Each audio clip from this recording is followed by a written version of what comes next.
Hi, this is AR. I am a medical student. I had secured an all India rank of 4,338 and a state rank of 101 in NEET UG. And in my first year of professional examination, I had scored 66%. So, in this video, I'll be giving you a brief idea of how to survive the first year of MBBS. When I say survive, I do not mean that MBBS is a battlefield, so you need to survive it, but to some extent, it actually is. So, we can briefly use the term. So, first of all, let's take a deep dive into the subjects. The subjects that you will be coming across this year are going to be anatomy, physiology, biochemistry. Anatomy is further divided into histology, neuroanatomy, embryology, general anatomy. Honestly, if I talk about myself, I did not study these three in detail as much as I should have. But what I did to pass was because these three make a huge chunk of anatomy syllabus. So I still managed to pass without studying because I solved the PYQs the last 15 years, almost close to 15 years of previous year questions of my college. I made a list of the important questions from these three and I practiced those. But if you ask me, I would advise you to actually go through these subjects in detail as much as possible because you have time. I did have to, but somehow I just made a couple of mistakes and did not study as much as I should have. I have no, I would not have regrets, but yes, I could have done better. So, as a senior, I would advise you to actually go through these subjects because they are quite interesting. Next, talking about physiology, this is the only subject from first year that I actually liked. I actually found interesting and found myself enjoying while studying it. And biochemistry is the one I hated. I despised it. I wished this subject never existed, but anyhow it does. So we will talk in detail about those subjects through the books. So in this video, I am not here giving you advice to actually follow what I followed. I am just giving you a brief idea of what actually happens through my journey, what I experienced, what the mistakes that I did, and the mistakes that I could have possibly avoided. So, in no way I am advising you to do the same things just because I managed to pass does not mean that you should follow the same. These are some experiences. I'm here to share my experience and also give you an idea of what to expect, what not to expect. So please do not take this as your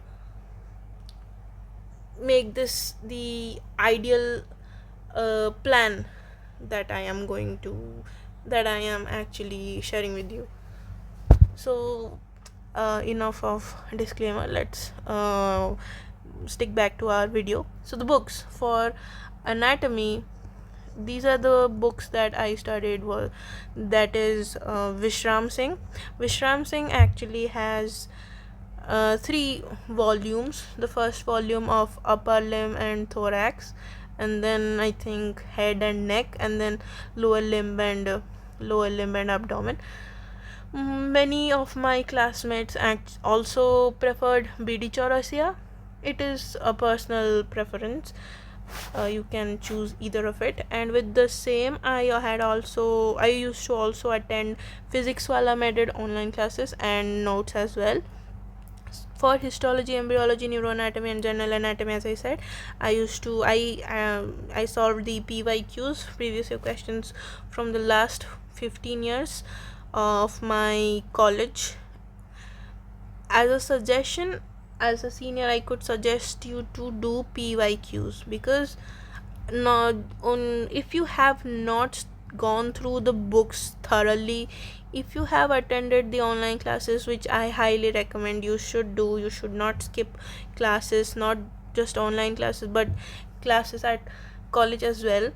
If you attend those classes, you could actually go and solve MCQs. Actually, it's a mistake, it's not PYQ, it's actually MCQ, because when you solve MCQs, you actually come across a lot of information that you would not actually have learned, or your brain would not have stored it as an information as it does when you solve them as MCQs. For example, I had not studied neuroanatomy, I had not studied spinal cord in neuroanatomy, but I solved the question that said the length of spinal cord, that is 45 centimeter.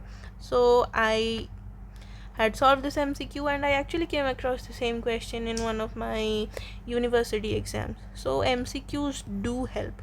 Never think that you have not prepared well to do MCQ. MCQs are not meant to be solved when you are 100% prepared. MCQs are meant to make you prepared. So just do MCQs. Attend.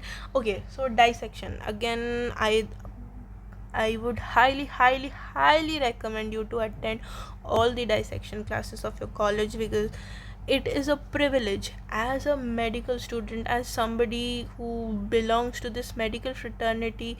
It is a privilege to be able to attend dissection, because you will never ever be able to, or just even have this privilege to attend dissection ever in your life, in your educational career ahead, unless you choose anatomy as PG, or in your as one of the future educational career choices. Because so as a first year MBBS students, just because you have this privilege, make the best use of it. I know dissection, if you are, you will feel clueless. After initially you will feel excited, you will actually see the strength in class would be close to 100%, but as with due course of time, the strength will start to drop, because students will start to feel clueless. Even I did. So to cope with that, what you can do is, there is a YouTube channel called Viva Voice of Anatomy. So you are already informed about the dissection classes that you would be going to attend. So you know that today, tomorrow, or in this week we are going to attend dissection classes of head and neck, or lower limb, or the thigh area of lower limb, or the gluteal region. So what you can do is, instead of reading the book, instead of going through book, you can actually watch a 10 to 15 minute long video on this Viva Voice of Anatomy channel. They actually have dissection, real cadaveric dissection videos on their channels. So you can actually go through that channel, go through those videos before attending the dissection, which will actually help you. You will not feel as clueless as you would have. So that will actually help you stay hooked onto those dissection classes. That would be my advice for dissection. And basically, summing up anatomy, I would say go through books, attend online classes, do MCQs, and if for some reason, if you have to skip certain portion of anatomy, you can actually go through the previous year questions, and do not worry much about it. Physiology. So physiology, as I said earlier, and reiterating the same, this is the subject that I loved, I still do. And books that I followed was Guyton, the South Asian edition, and GK. So for concept building, for understanding the concept, I used to read Guyton. It was difficult because the language, having a grasp of the language is difficult for somebody who had read NCRT and then skipping to Guyton. It was difficult. It took me a while to get hooked onto the book, to build a friendship with the book, but once I did, I fell in love with this book. And for but the explanation in this book is not something that you can actually frame as a long answer question or a short answer question for your exams. So for concept building, best book, love this book, chef's kiss. But unless you make personal notes, you won't be able to write answers from this book. So for answers, what you can do is you can follow GK Pal, because GK Pal as a book is just a gem of a book. It has answers framed, it has topics framed as answers. If you go through questions from your university, you will see GK Pal answering those questions as if those questions were those answers. This book is directly answering those questions. Long answer question, short answer question, ask anything, GK Pal has the solution for it. It has, I mean, I can't speak enough about this book. I love this book. I love these two books, GK Pal for answering for your university exams, and for concept building, Guyton. And then of course physics wala made notes, physiology sir, Vivek sir. I attended his classes, made notes, and solved PYQs, attended practicals. Physiology practicals, I would say some of them are boring, some of them are interesting, but at the end you have to attend the classes. I found the BP measurement class interesting, and the charging of Mbbs chamber, that was interesting. Some of the classes, I don't remember all of them now, but yeah, most of them were interesting, some of them were not. But at the end you have to attend all the practicals, or else I don't know about the attendance criteria in your college, but we have a strict 75% attendance, so we have to attend those classes no matter what. So we had to. Next, skipping to biochemistry. I know there is a beautiful book called Vasudevan for biochemistry, and most of the students prefer it. But as I said, I was not as sincere as I should have been in the first year. So, from the beginning of the session to the end of the session, I used to follow the notes of Dr. Rajesh Jambulkar sirs. I mean, what else can a teacher do for us? He has framed questions, answered them, written them with his own handwriting, drafted it into a PDF, and also, I mean, I am just flabbergasted. I'm at loss of words that a teacher has actually, I mean, he just helped me survive biochemistry. That's all I can say. I am forever grateful to sir. And same advice for biochemistry as well: solve MCQs, attend practicals.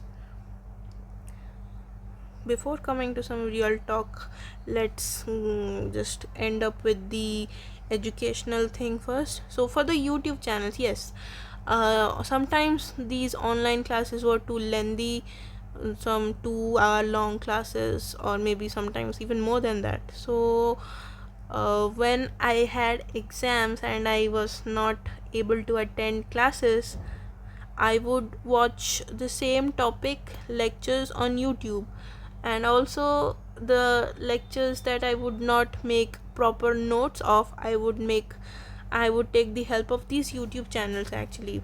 The first one is Essentials of Medical Sciences for anatomy. I should write it down here. For anatomy, the person who is the creator on this channel, is he actually teaches by writing on paper in the videos. I mean, he actually helps you make short notes while making you understand the concept. So for anatomy, you can check out this channel. For physiology, Edu Club. That is the best. The format of teaching in both these channels the format of teaching on both these channels are same. The creator, they actually teach you by while they actually take a piece of paper, they explain it to you by drawing diagrams or explaining the graphs and also writing the definition of stuff. And you can actually get notes of PDF format notes of their notes. I used to directly watch the videos and make notes of mine, but in case you want, you actually can find their notes as well. And for biochemistry, Dr. Rajesh Jambulkar sir's YouTube channel, he taught on physics wala method, so I did not have to go through his YouTube channel. But in case you have not subscribed to it or taken a subscription, you can actually go through his YouTube channel. He has actually covered almost of the topics of biochemistry on his YouTube channel. Now let's let's have some real talk. First year, you will come across certain things that you'll be coming across for the very first time in your life. I mean, since the time you got your senses to the day you will be entering your MBBS, you would not have come across these certain scenarios that I'll be going to discuss now. Hostel life. Most of you might be living with your family, with your parents, but for your higher education, you will be living in hostel for the first time in your life. That is going to be a life-changing experience. But I think I am not the right person to speak about it because I am a day scholar. I do not live in hostel, but I have in fact all of my friends are hostelites. They live in hostel, and the real life experience that they share with me about living in hostel, they are mind blowing. So hostel life is something that most of you will come across, that most of you will experience for the first time. Ragging. I know, don't be scared. Ragging is something that is, I don't think this exists in most colleges, but it does in some or the other form in some colleges. I am completely against this concept, but unfortunately there are certain colleges that still follow this. I mean, not exactly follow this, but they are quite lenient about it, and it's a shame that it is the case, but we can't do anything about it. You don't need to be worried, you don't need to be nervous about it. But if you face ragging or something that you're dealing with, or which you should not be and is affecting you, you should go to the authorities. So this is also something that most of you will come across, but don't be afraid. You're not alone, you're not going to be alone. Speak to the person you feel you can speak to. Raise your voice, but at the same time, I will advise you to, I mean, this is a very sensitive topic. I don't think I can give you any advice other than staying careful, and also do not feel that you are alone. Never ever think of taking any extreme steps. There is always a way out. Always, always, always a way out. This is not the end of life. This will never be the end of life. If you are dealing with something, not just ragging, in any situation, if life is difficult, things are falling apart, that is not just the end. There will be time when you will be able to come out of the situation as a winner. You already have. This is one of the most difficult exams of this country. You cracked it, you aced it, in fact, and you are here. You are going to live your dream. So you already have achieved so much with your determination and your will. So don't let things break you. So that's all I can say. I know this was a little heavy. Another heavy topic, failing. Since most of you have cracked this exam, you must be academically gifted. At least that's what I am told, and that's what even I believe, that most academically gifted people, they get to actually join such a course. When I say academically gifted, I do not mean that they're actually gifted and they do not do any hard work. No, that's not the case. I mean, they put in their blood, sweat, and tears, consistency, determination. They give up sleep, they give up health, they give up almost every bloody thing in their life just for this. The sacrifices that they make to reach to this point is just unbelievable. So kudos to everyone, have a clap for yourself. But let me give you a reality check. You will fail. When I say you will fail, I do not mean you have to fail or you will fail, but failing is something that will become a normal thing in your life. So when you fail or experience something close to that, do not let it hit you like a tsunami. Do not break under the pressure. Everybody fails in MBBS, during internals, or even during professional exams. People fail.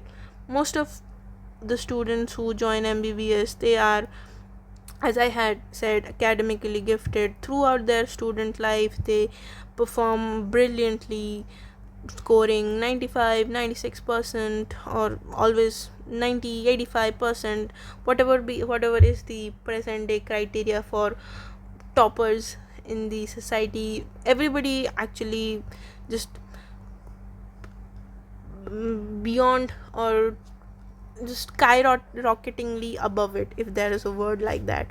So you will, when you will fail, when you will come across even something slightest bit closer to the situation of failing, that will something, I know, even I have experienced it.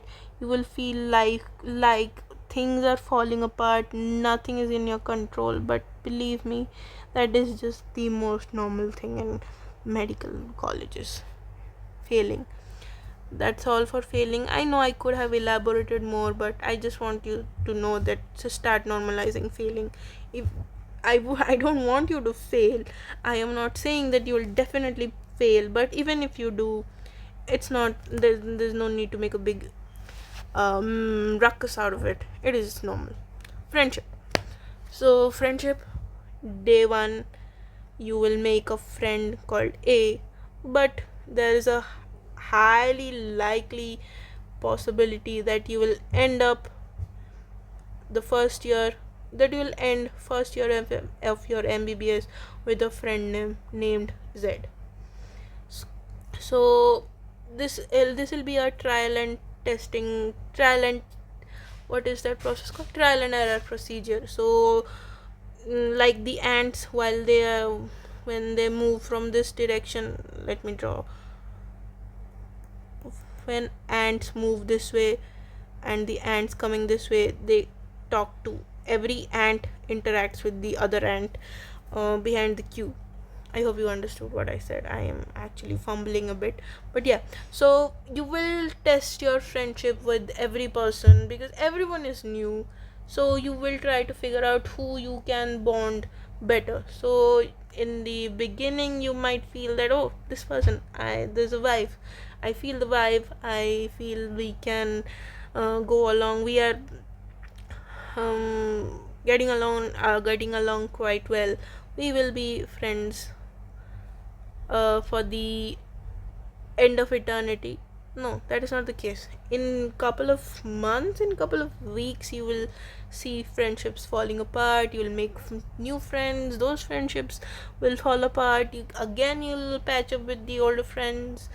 So this bond breaking and bond creation will keep on going, and by the end of first year you will end up with some real ones, or maybe in second year this bond breaking and bond creation might end up happening again.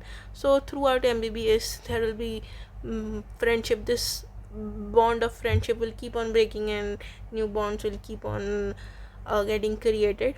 So you have to normalize that as well. So when you feel that you got betrayed by a friend, that is not betrayal, that is just a normal process, normal human thing that happened. So since you're experiencing it for the first time, it is difficult for you, but my friend, let me tell you, that is the truth, or I should say hard reality. So it's already a pretty long video. We will talk about the love life, independence, handling money, that is making financial decisions, fear of missing out. We will touch upon these topics in our next video. Until then, please subscribe to my channel. Let me know what you think about this video. This is a new kind of video. This I tried for the first time on my channel. I know I have been fumbling, and I was not the best, I should say. This is an experimental video. Let me know if you liked it. Thank you for staying till the end. Make sure you subscribe. Thank you very much. Bye.